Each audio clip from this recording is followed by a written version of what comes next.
ठीक ही तो बोला था सरकार। आप ठीक सरकार बोली है कि मुर्गी अंडा, मुर्गी बेचो, अंडा बेचो, सुअर पालो, बकरी पालो, छकड़ी पालो और हम रोजगार नहीं देंगे। हमारा कृषि प्रधान देश है। नमस्कार, जोहार।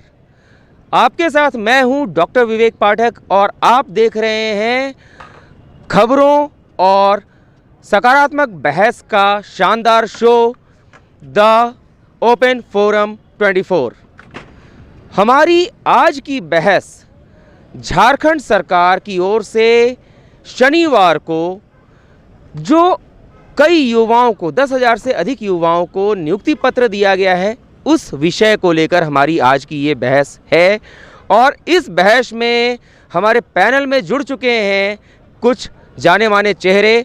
आइए सबसे पहले आपको उनका परिचय करा दिया जाए। हमारे साथ सबसे पहले बताते हैं अरविंद बाबा जी हैं जो हिंदू धर्मगुरु हैं। इसके बाद हमारे साथ हैं बम शंभुदत्त मिश्रा, राजनीतिक विश्लेषक, और साथ ही हमारे साथ राजनीति की पाठशाला चैनल के स्वामी वरिष्ठ पत्रकार अनुज शर्मा जी हैं। और इतना ही नहीं, थंडर न्यूज़ के वरिष्ठ पत्रकार और राजनीति, झारखंड की राजनीति में विशेष रुचि रखने वाले जानकार दीपक वर्मा भी हमारे पैनल का हिस्सा हैं। तो आइए हम जानते हैं इन सभी से एक एक करके कि कल जो नियुक्ति पत्र दिया गया है झारखंड सरकार की ओर से उस पर किसका क्या रुख है। तो शुरुआत करते हैं सबसे पहले हिंदू धर्मगुरु जो हैं अरविंद बाबा जी से, उन्हीं से शुरुआत करते हैं। अरविंद बाबा जी जरा आइए, हमें बताइए कि कल जो नियुक्ति पत्र दिया गया उसके बारे में आपके क्या विचार हैं। आप कितना संतुष्ट हैं झारखंड सरकार के इस कदम से? मैं तो संतुष्ट नहीं हूँ। कारण प्राइवेट नौकरी दे देने से काम नहीं चलती है। अच्छा, क्योंकि काम तब चलेगी जब आप सरकारी नौकरी देते। अब सरकार है ना, प्राइवेट नौकरी तो कोई भी दे सकते हैं, एनजीओ के थ्रू मिलते हैं, बहुत सारे जगह से मिलते हैं। परंतु अब विशेष ये भाई लोग बोलेंगे। आप और कुछ नहीं बोलेंगे? नहीं, मैं कुछ नहीं बोलूँगा। अच्छा, तो इन्होंने कहा कि ये अधिक कुछ नहीं बोलेंगे क्योंकि इन्होंने शुरू में जब हमने इन्हें बुलाया था अपने पैनल में शामिल होने के लिए, इन्होंने पहले ही कहा था कि इनका विषय अलग है, ये हिंदू धर्मगुरु हैं और इस विषय पर बहुत अधिक नहीं कहेंगे। हाँ, एक बात का दुख है इन्हें कि ये जो नियुक्ति पत्र दिए गए हैं वो निजी क्षेत्र में नौकरियों के लिए हैं।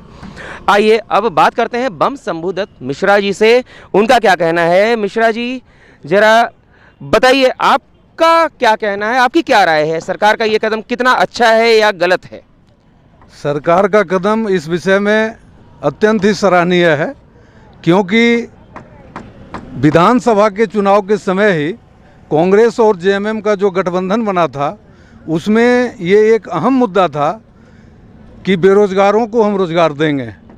इसी के तहत सरकार ने कल जो कार्यक्रम किए हैं वो स्थानीय नियोजन नीति है और उस नियोजन नीति के तहत बहुत सारे युवाओं को रोजगार देने की बात कही गई है। और सरकार ने इसके लिए एक खास नीति भी बनाई है। जो निजी क्षेत्र के नियोजक हैं उसमें 75% आरक्षण देने की प्रावधान रखी गई है। इस प्रकार से सरकार ने जो कदम उठाया वो अत्यंत ही सराहनीय है और बेरोजगारों को रोजगार देने की दिशा में एक महत्वपूर्ण कदम है। तो मतलब आप सरकार के इस कदम से संतुष्ट हैं? एकदम 100% सहमत हैं, संतुष्ट हैं। चलिए, अब इनकी बात हमने सुन ली। अब हम जानते हैं अनुज शर्मा से, जो आपको एक बार फिर बता दें इनका चैनल ही है, इनका काम ही है राजनीति की पाठशाला। राजनीति में न केवल दिलचस्पी है बल्कि राजनीति के बारे में ये शिक्षा भी देते हैं, वरिष्ठ पत्रकार भी हैं। आइए इनसे जानते हैं इनका क्या कहना है। अनुज जी, ये जो नियुक्ति पत्र दिए गए हैं इस पर आपका क्या विचार है, आप जरा खुलकर बताइए। नियुक्ति पत्र जो दिए गए हैं वो कहीं ना कहीं झारखंड वासियों को ठगने का काम हुआ है। अच्छा। नियुक्ति में जो है ये प्राइवेट वाले नियुक्ति का कोई महत्व नहीं है। 10,000 15,000 का नियुक्ति तो बच्चे अपने स्वयं जो है खोज लेते हैं। इतना बड़ा मेला लगाना और ये करोड़ों रुपया खर्च करना और ये जो है अपने पीठ अपने आप थपथपाना, ये कहीं न कहीं मुख्यमंत्री जी का अशोभनीय काम है। ऐसा नहीं उनको करना चाहिए। मतलब हाँ बताइए। जनता जो है अब मूर्ख नहीं रह गई है, जनता कहीं न कहीं शिक्षित हो गई है। अब वह पहले वाला झारखंड नहीं था, अब शिक्षा का प्रभाव बढ़ा है। मतलब आप कल के इस कदम से संतुष्ट नहीं है, खुश नहीं है? नहीं, बिल्कुल नहीं है, और बहुत लोग इनके खिलाफ में हैं। ऐसा नहीं कि हम ही केवल खिलाफ में नहीं हैं, बहुत लोग खिलाफ में हैं।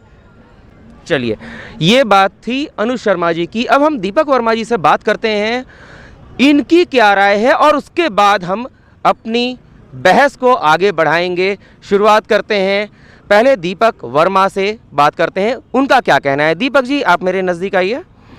ये जो नियुक्ति पत्र दिए गए हैं निजी क्षेत्र के लिए, इसके बारे में आपका क्या कहना है? देखिए, सरकार जब बन रही थी, बनने से पहले उन्होंने घोषणा किया था कि हम यहाँ के युवाओं को नौकरी देंगे, और उन्होंने इस वादे के लिए प्रयास तो किया, लेकिन फिर कोविड आ गया, और इस कोविड के बाद इस कोविड के कारण वो जो करना चाह रहे थे वो कर नहीं पा रहे थे, और फिर फाइनली उन्हें मौका मिला और उन्होंने कहा था कि 2021 हमारा नियुक्ति वर्ष होगा। किसी वजह से 2021 भी नहीं हुआ, 2021 नहीं हो पाया, लेकिन 2022 में उन्होंने तय कर लिया है कि इस बार नियुक्ति देंगे, और उसी का उन्होंने शुरुआत तो किया, लेकिन जो शुरुआत उन्हें सरकारी नौकरी में करनी चाहिए उसे छोड़कर उन्होंने निजी में दे दिया। ये एक प्रश्न चिन्ह सरकार पर खड़ा करती है कि आखिर वो प्राइवेट में नियुक्ति देकर क्या कुछ हो करना क्या चाहते, वो भी राज्य में नहीं, दूसरे राज्य में। अब जब युवा वहाँ से जाएंगे, दूसरे राज्य में जाएंगे, वहाँ नौकरी करेंगे, तो 10,000 या 10,500 की नौकरी पाकर वो कितना अपना भरण पोषण कर पाएंगे, ये भी एक सवाल है। हालांकि सरकार ने नियुक्ति देकर एक बहुत बड़ा सहयोग किया कि इस कोरोना काल में पिछले 2 सालों में बेरोजगारी बहुत बढ़ गई। बाहर युवा, जो यहाँ के युवा बाहर जा रहे थे, 5,000 6,000 की नौकरी पा रहे थे, उन सबको छोड़कर आना पड़ा था, बेरोजगार इधर घूम रहे थे। अगर वैसे युवाओं को, अगर उन्होंने 10,000 11,000 युवाओं को चुनकर कुछ रोजगार दिया है किसी न किसी माध्यम से, तो एक सराहनीय है। हाँ, प्रश्न जरूर है कि सरकारी नियुक्ति अभी तक नहीं दे पाए हैं वो। तो मतलब इसमें आप सरकार के इस कदम से खुश भी हैं और दुखी भी हैं, दोनों? जी, खुश इसलिए हैं कि उन्होंने कुछ तो दिया जो अब तक नहीं दे पाए। दिया तो सही, 10,000 लोगों को एक प्लेटफॉर्म तो दिया, क्योंकि युवाओं से जो हमने बातचीत किया, उनसे जब ने सर्वे लिया, तो उन्होंने कहा जो है मिला तो सही, something is better than nothing कह सकते हैं, कि उन्होंने कुछ तो युवाओं के लिए दिया है, कुछ तो मिला है। लेकिन अब देखना यह है कि वो सरकारी क्षेत्र में किस तरह से नियुक्तियाँ देते हैं। तो दीपक जी की भी बात आपने सुन ली। अब हम लोग शुरुआत करते हैं अपने इस गर्मा गर्म बहस का, और जानते हैं कि किसका पलड़ा भारी है। शुरुआत करते हैं एक बार फिर से इन्हीं पैनलिस्ट्स के साथ, और बम शंभुदत्त मिश्रा जी से पहला प्रश्न। बम शंभुदत्त मिश्रा जी, आप कह रहे हैं कि आप सरकार के इस कदम से बहुत खुश हैं, जबकि इसी पैनल में शामिल अनुज शर्मा जी का कहना कुछ और है। ये इस कदम से ना तो संतुष्ट हैं ना खुश हैं। दीपक जी ने तो ये कहा कि कुछ तो दिया सरकार ने। अब आपका क्या कहना है? आप भी आ जाइए, बताइए आप लोग का क्या कहना है। मेरा कहना है कि ये जो झारखंड राज्य है, इसको बने हुए 22 साल हुए, और 22 साल के दरमियान जो भी सरकारें रहीं, आज तक नियुक्ति के विषय में ये सरकार ने जितना कदम उठाया उतना कदम कोई भी सरकार नहीं उठा पाई। और जहाँ तक निजी क्षेत्र और सरकारी क्षेत्र का बात है, ये सरकार ने सरकारी क्षेत्र में भी काम करने के लिए, जैसे पारा टीचर का मामला था, उस मामले के लिए नियमावली बना करके उन लोगों को भी नियोजित करने का काम किया। उसके अलावा कृषि क्षेत्र में अधिकारियों को नियुक्ति किया। जेपीएससी के द्वारा बहुत सारे अधिकारियों को नियुक्ति पत्र दिया गया। और नहीं, वो पहले की नियुक्ति पत्र की बात नहीं हो रही है, अभी जो तत्काल अभी की बात पर चर्चा हो रही है। अभी वर्तमान में जो इन्होंने स्थानीय नीति बना करके, स्थानीय नियोजन नीति बना करके निजी क्षेत्र में लोगों को रोजगार देने का काम किया है, ये बहुत सराहनीय कदम है। इन लोगों ने जो हमारे बोलिए हाँ, बताइए। इसमें हम रोकना चाहेंगे हाँ। इनको कि स्थानीय नीति ये जो है ना निर्माण नहीं किए हैं। स्थानीय नीति लागू जो है रघुवर सरकार के समय हुआ था, जिससे लोग खुश थे और प्रभावित थे। अभी तक कोई नीति को लागू करने के लिए डरता था, जो लागू जो है रघुवर सरकार ने किया। और ये जो बोल रहे हैं कि प्राइवेट नौकरी दिया, सरकारी यहाँ तो जेपीएससी में तो खाली घोटाला ही घोटाला हुआ है। आप बताइए आपका नहीं जवाब। नहीं, कहीं कुछ घोटाला नहीं है। अभी जो भी स्थानीय नीति की बात हो रही है, रघुवर दास की सरकार में 1985 और फलाना ढेकाना की बात थी। ये नीति नियोजन के लिए है। हमारे झारखंड में जितने भी निवेशक आएंगे। बताइए दीपक जी, बोलिए। नियोजन नीति की बात कर रहे हैं सर, तो मैं कहना चाहूँगा कि नियोजन नीति तो अभी तक बनकर तैयार हुई नहीं है, और आप कह रहे हैं नियोजन नीति के तहत दी गई है। ना स्थानीय नीति अभी तक फिक्स हुई है, ना नियोजन नीति हुई है, ना ही जो रोजगार की बात की गई थी। अभी मैं वही बात कर रहा हूँ कि सरकारी रोजगार नहीं मिल रहा है, ये प्राइवेट सिर्फ दिया गया है निजी क्षेत्रों में। सरकारी स्तर पे या झारखंड में ही देते तो कुछ बात कह सकते थे। सरकार एक मिनट, हाँ बोलिए। लोगों को नियुक्ति देगी, समझने वाली बात है। सरकार कितने लोगों को नियुक्ति देगी? सरकार अपने बलबूते सभी विभागों को निर्देशित किया है। हाँ, सरकार कितने लोगों को नियुक्ति देगी? हाँ। सरकार के आंख पर जो है ना पूरा पट्टी बंधा हुआ है। वो मंत्री बन जाता है, मुख्यमंत्री बन जाता है, पता नहीं चलता है कि कौन सा विभाग में कितना सीट अभी खाली है। आप आंकड़ा जो है कीजिए। एक हम शिक्षा विभाग का हम लेते हैं, जो +2 स्कूल की बात हम कर रहे हैं। अरे अभी ये सरकार कोरोना काल से, 3 लाख अभी बच्चे ये हैं, उनको पढ़ाने सरकार वाला कौन है? कोरोना काल से उबर पाई है। राजनीतिक शास्त्र में पढ़ाने वाला कौन है, बताइए इस पर। उभरते ही कोरोना काल से उभरते ही हमारी जो अभी वर्तमान में झारखंड की सरकार हेमंत सोरेन जी के नेतृत्व में चल रही है, प्रत्येक दिन कोई न कोई नया काम नियोजन के विषय में और हमारे युवाओं के विषय में वो चिंता कर रहे हैं। और आप लोग कह रहे हैं ये नहीं होता है। दीपक जी आप बताइए। आप युवाओं की बात कर रहे हैं सर, तो मैं तो यही देख रहा हूँ कि पिछले 2.5 से 3 सालों में युवा सिर्फ और सिर्फ कर रहे हैं तो आंदोलन, चाहे वो जेपीएससी के हों, चाहे वो पंचायत सचिव अभ्यर्थी हो, चाहे फिर आप जो अभी धरना प्रदर्शन कर रहे थे लगातार आंगनबाड़ी सेविकाओं भी जो ठीक है, आंदोलन है। एक सेकंड, आंदोलन, युवा आंदोलन कर रहे हैं। सरकार बनी है तब से युवा आंदोलन कर रहे हैं। बताइए। हमारी सरकार ने तो चुनावी घोषणा पत्र में भी कहा था कि यदि हम रोजगार नहीं दे पाएंगे तो हम बेरोजगारी भत्ता देंगे। ठीक ही तो बोला था सरकार। आपका ठीक सरकार बोली है कि मुर्गी अंडा, मुर्गी बेचो, अंडा बेचो, सुअर पालो, बकरी पालो, छकड़ी पालो, और हम रोजगार नहीं देंगे। हमारा कृषि प्रधान देश है। रोजगार यहाँ पर बात हो रही है, सरकारी नौकरी की भी चर्चा हो रही है। एक मामले में मतलब देखिए, मैं एक मामले में सराहना देना चाहूँगा कि युवाओं के प्रति वो काफ़ी संवेदनशील है, लेकिन मैं कह रहा हूँ कि अगर वो देते रोजगार तो रोजगार देते सरकारी क्षेत्र में। कितने परिभाषा नहीं बतलाया गया है रोजगार का। रोजगार का मतलब सिर्फ आप सरकारी नौकरी समझेंगे तो ये उचित नहीं होगा। रिक्तियां हैं सर, उन्हें पूर्ति कैसे करेंगे? फिर अगले सरकार की तैयार करें।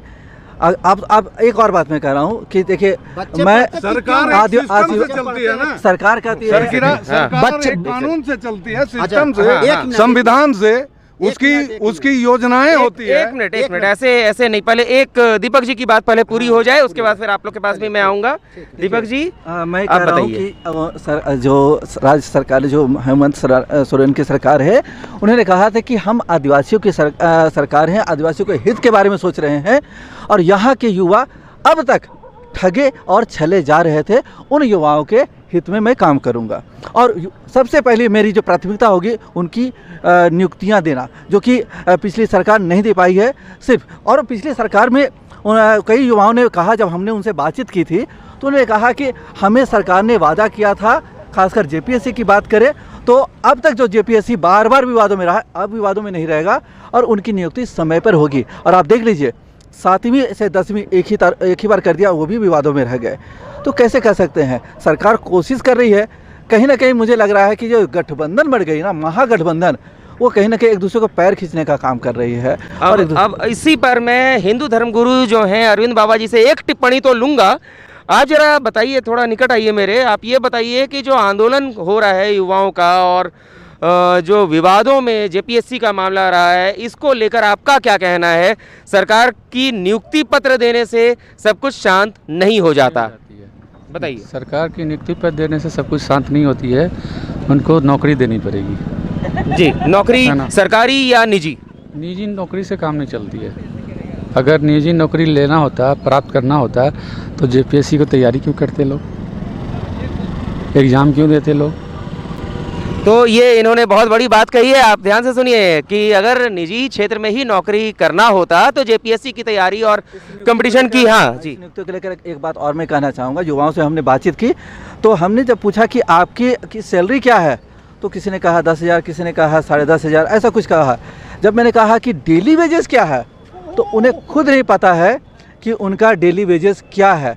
तो उन्हें मालूम होना चाहिए कि अगर वो एक दिन भी नौकरी नहीं कर जाएंगे तो उनका सैलरी कटेगा, मतलब डेली वेजेस में वो है, उन्हें पता नहीं है। तो ये पता नहीं कि अगर वो महीने में उसके 30 दिन की नौकरी है और अगर वो 20 दिन जाते हैं तो उन्हें 10 दिन की नौकरी का सैलरी कटेगा, तो कैसे वो अपना भरण पोषण करेंगे? ये तो ठगा जा रहा है, ये तो छलने की बात हो रही है। ये छलने की बात हो रही है, छलने की बात कह रहे हैं दीपक जी। नहीं, इनका जो कहना है वो कह रहे हैं अपने हिसाब से, लेकिन इस प्रकार का कोई उसमें नीति में इस तरह की बातें नहीं आई है, क्योंकि उन्होंने क्लियर किया ही नहीं है नीति में। अगर उन्होंने सब कुछ इसलिए कि जो मजदूर काम करेंगे, जो भी कर्मी होंगे, जब प्राइवेट सेक्टर की बात होगी तो जो भी कर्मी जितने दिन काम करेंगे उतने दिन का ही भुगतान होगा। सवाल ये उठता है कि जो बड़ी बड़ी कंपनियां सरकारी क्षेत्र में जो काम नहीं भी करते हैं ना, बड़ी कंपनियां आती है झारखंड में, आपको मालूम होना चाहिए सरकारी क्षेत्र में जो काम कर रहे हैं, बड़ी कंपनियां नहीं भी जाता तो मिलते फिर कैसे? जो बनाए गए हैं वेतनमान, उसके अनुसार जो हमारे झारखंड के एमबीए होंगे, तकनीकी शिक्षा प्राप्त जो हमारे विद्यार्थी होंगे, जो बेरोजगार होंगे, उन्हें प्राथमिकता मिलेगी और अच्छे स्केल पर हम लोग उनसे भी बातचीत करके, समन्वय सरकार के साथ करके हम लोग उनको अच्छा वेतन भत्ता दिलवाने की दिशा में भी सरकार पहल करेगी। सरकार पहल करेगी अनुज जी, सरकार पहल करेगी। अच्छा, सरकार जो है पहल करेगी, वर्षा होगी तब खेती होगी, तो ये सब तो चलता ही रहता है। ये लोग तो, ये सरकार ही बना है केवल वादा कर करके कि हम भवन निर्माण के लिए आपको 3.5 लाख जो है वादे तो सभी करते हैं। हाँ, वादे सभी करते हैं। राजनीति चल रही है, राजनीति चल रही है, तो इसको काम करके दिखाया है। इसमें जो है इन्होंने काम करके दिखाया है, इनकी सरकार ने काम करके दिखाया है। नहीं, ये जो है कहीं ना कहीं जो है ना, केवल ठगने का काम हुआ, स्वप्न दिखाने का काम हुआ। ताली क्यों पीट रहे थे यहाँ पर, जो है करोड़ रुपया का खर्चा क्यों किया गया? ये टेंट लगा, ये लगा, इसमें जो है समय है तो खर्चा करना पड़ेगा।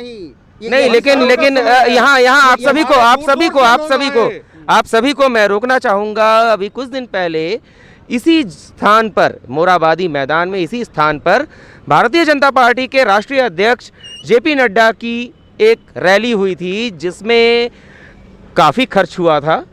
उसको लेकर सत्तारूढ़ दलों ने बहुत आपत्ति उठाई थी, तो ये भी उसी इसका एक हिस्सा है। एकदम वाजिब है, क्वेश्चन उठाना वाजिब है कि आप जो है जितना रुपया इसमें किए, परंपरा आ रही है। नहीं, जो विपक्ष में रहते इसी हैं वो हमेशा सरकार का अवहेलना करते हैं, सरकार के विपक्ष में बात करते हैं, जनता को बरगलाने का काम करते हैं। जनता को हम बरगलाने का काम नहीं करने के लिए बात बता रहे हैं। हम कह रहे हैं कि जनता को यदि आप सच्ची सेवा करना चाहते हैं तो आप पुराने फैक्ट्री सब वो क्यों नहीं खुलवा रहे हैं, जहां पर कि आपका जो है नियोजन होता। आप प्राइवेट में किसी को 10,000 20,000 के लिए उड़ीसा भेजिएगा और पश्चिम बंगाल भेजिएगा, क्या वहां जा कर के आपका बच्चा सूटेबल रहेगा? नहीं रहेगा, उसको बंधुआ मजदूर बना लिया जाएगा। फिर आप क्या कीजिएगा? तो अपने राज्य में क्यों नहीं आप जो है नियोजन नीति करते हैं? हमारी तरफ से तो ये प्रयास भी किया गया, हमारी सरकार ने कम से कम एक कदम तो आगे बढ़ाया। इसमें विपक्षी दलों को और लोगों को सहयोग करने की यहाँ जरूरत है, ताकि हम लोग झारखंड के विकास में, यहाँ के युवाओं के भविष्य के लिए अच्छा काम कर सकें। सहयोग करने की बात है, लेकिन इसमें एक बहुत बड़ी बात इन्होंने कही, जो मुद्दा अभी बातचीत में दब गया। दीपक जी से इस पर राय लेते हैं। दीपक जी आइए मेरे निकट। इन्होंने कहा कि जो बच्चे यहाँ से नौकरी के लिए बाहर जाएंगे उन्हें बंधुआ मजदूर बना लिया जाएगा। वो तो बात सही है, बिल्कुल कह रहे हैं, क्योंकि अगर वो आंध्र प्रदेश में नौकरी करने जाते हैं तो बहुत बड़ी डिस्टेंस है और उसको लौट के आना मुश्किल होगा और भाषा की भी दिक्कत होगी, बहुत बड़ी दिक्कत होगी। भाषा की तो समस्या हो गई ही, वहाँ रहने और अपनी सारी अन्य व्यवस्थाओं को। लेकिन 10,000 की नौकरी अगर करेंगे तो 5,000 6,000 तो उनको खाने रहने का है, क्योंकि रहने की व्यवस्था तो सरकार दे नहीं रही है।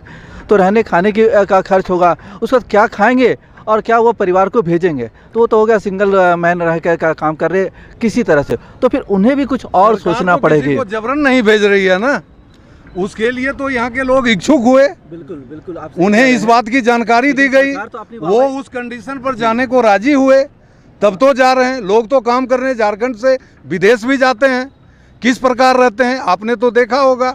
हमारी सरकार ने इस बात के लिए हम आपसे वापस लाने का काम किया। बिल्कुल, वो बहुत अच्छा काम किया, वो सराहनीय है। मैंने ये नहीं कहा कि मैं सरकार के खिलाफ, लेकिन मैं ये कह रहा हूँ कि वो लॉलीपॉप क्यों दे रहे हैं बार बार, झुनझुना लॉलीपॉप, बताइए। झुनझुना लॉलीपॉप देके क्या दिखाना? नहीं, ऐसा कोई झुनझुना का बात नहीं है। बात ये है कि जब हमारी सारी प्रक्रिया चल रही है सरकारी नौकरी देने की, वो कम से कम हर एक विभाग को निर्देशित किया गया है। मैं ये बात कहना चाहूँगा कि फिर आप भी तो वो पहले भी कर रहे थे, वो पहले भी जा सकते थे, और वो जब सरकार उसको पहल करे तो सरकार सुविधा तो दे। नहीं, वो तो छलावा जो पहले रघुवर दास बीजेपी की यहाँ सरकार थी, एनडीए की, उन लोगों ने युवाओं के साथ धोखा दिया, धोखा देने का काम किया।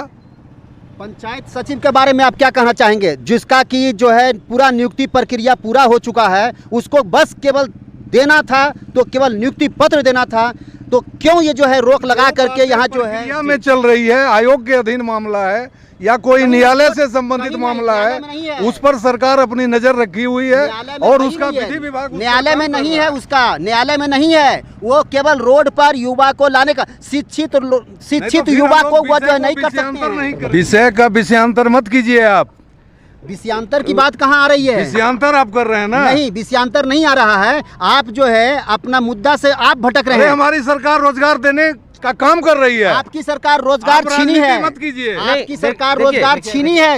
राजनीति की बात अभी जो है राजनीति मत कीजिए। एसबीएम का कर्मी का जो है आपका रोजगार छीना गया है। गरीबों, आदिवासियों, एसबीएम कर्मी का रोजगार क्यों छीना? ये सरकार ग्रामीण को हटा दिया गया है। देखिए, अगर जनता ने हमें इसीलिए बहुमत दिया, नहीं सरकार ने हमको इसीलिए देखिए मत ये दिया। गलत कह रहे, बहुमत कहाँ मिला है? हमारे झारखंड मुक्ति मोर्चा को हमने इलेक्शन से पहले गठबंधन बनाया, कांग्रेस का और गठबंधन बना करके सहारा लेना पड़ा, गया, जनता ने हमें बहुमत दिया। यही तो सबसे बड़ा प्रॉब्लम हो गया कि नहीं मिला बहुमत, और गठबंधन में सरकार बनाई, ना इधर की ना उधर की है, ना फैसला ले पा रही है, ना सरकार बनाने से पूर्व का हमारा गठबंधन है, और हमने अपने चुनावी घोषणा पत्र के अनुसार रोजगार देने की दिशा में काम शुरू किया है। आप बोल रहे हैं कि आप लोग इसमें बवाल खड़ा कर रहे हैं, आप बोल रहे हैं कि रोजगार छीना। नहीं, सुनिए, कोई बात नहीं, सुनिए, आराम से सुनिए, आप रोजगार देने की बात कर रहे हैं। आप जो है सभी जगह आप वन विभाग को लीजिए, आज एसडीएम ग्रामीण को लीजिए, आपको हर जगह जो है प्राइवेट कर दिए। आप लोगों ने कितने लोगों को रोजगार दिया? आप अपने लोगों को रखे हैं, आप आउटसोर्सिंग क्यों कर रहे हैं हर विभाग में? दिया किसी निजी क्षेत्र को? आप आउटसोर्सिंग क्यों कर रहे हैं निजी क्षेत्र में? हर विभाग में किसी भी माध्यम से लोगों को मरने से सरकारी विभाग में आउटसोर्सिंग कर रहे हैं। हमको किसी भी माध्यम से लोगों को आपकी बात, हम जो मुद्दे पर थे, स्थिति में हमारा मुद्दा था रोजगार, और ये रोजगार जो सरकार ने अभी 1,000 लोगों से अधिक लोगों को जो दिया है, 10,000 लोग क्षमा चाहूंगा, तो कितना सार्थक है? हमारे मुख्यमंत्री ने कितना है पूरे राज्य में मुख्यमंत्री रोजगार सृजन नामक योजना चलवा रही है, ताकि कृषि पर आधारित, मत्स्य उद्योग से आधारित, पशुधन से आधारित किसी भी राज्य का जो विकास है, हमारा देश कृषि प्रधान राज्य का विकास, किसी भी राज्य का विकास कृषि से आधारित अनेकों योजनाएं और रोजगारोन्मुखी दिशा में काम कर रही है। सुनिए, किसी भी राज्य का जो रोजगार होता है या विकास होता है ना, वो शिक्षा से होता है। शिक्षा के क्षेत्र में क्या किया है ना सरकार ने? शिक्षा का भी स्तर हमारा आगे बढ़ा है। शिक्षा के बारे में क्या किया है? शिक्षा के बारे में क्या किया, ये बड़ा प्रश्न है, बड़ा प्रश्न है। शिक्षा के बारे में देखिए कि यही इंटर लेवल का पढ़ाई होता है, राजनीतिक शास्त्र, दर्शन शास्त्र और ये जनजाति भाषा, जो लोकल भाषा, इसको खोरठा, ये सब का कोई टीचर नहीं बहाल हुआ है अभी तक के, जब से जो है सरकार है या फिर झारखंड बना। फिर विषयांतर मत कीजिए, विषयांतर, फिर से विषयांतर। यहाँ पर बैठे हैं रोजगार के विषय पर, यहाँ सिर्फ रोजगार की बात होनी चाहिए। कितना रोजगार मिला? शिक्षा के क्षेत्र में कितना रोजगार मिला? शिक्षा से संबंधित हमारे जितने राज्य में थे पारा शिक्षक, उनको सभी को हम लोगों ने वादा किया था, सभी लोगों को हमने नियोजित किया है। पारा सभी को नियोजित किया है, सभी को नियोजित था, उसको आप क्या नियोजित दिए हैं? आप क्या उसका तो मांग पूरा करवे नहीं किए। बनवाया, नियमावली उन्होंने कहा कि वो पहले से नियोजित थे। नहीं, पहले से नियोजित थे और जो भी उनको मानदेय मिलता था, परंतु उनका जो मांग था, जो भी मांग उन लोगों का था नियमावली बनाने का, चाहे उनके मानदेय में वृद्धि करने का, इन सब दिशा में सरकार ने काम किया है। सरकार ने काम किया है। केवल नियमावली बनाने से वो जो है संतुष्ट नहीं होने वाले हैं। उनको जो है केवल अभी ठगा गया है। सरकार का सिर्फ दिखा रोना, सरकार का दिखा रोना, क्योंकि उन्होंने सर का था बहाना और ये है कोरोना। और ना ही कुछ जगह, ना ही कोई ठिकाना, और ना कुछ कह पा रहे हैं, ना कुछ कर पा रहे हैं। शिक्षा के क्षेत्र की बात करें तो सबसे बड़ा प्रभाव तो शिक्षा के क्षेत्र में पड़ा।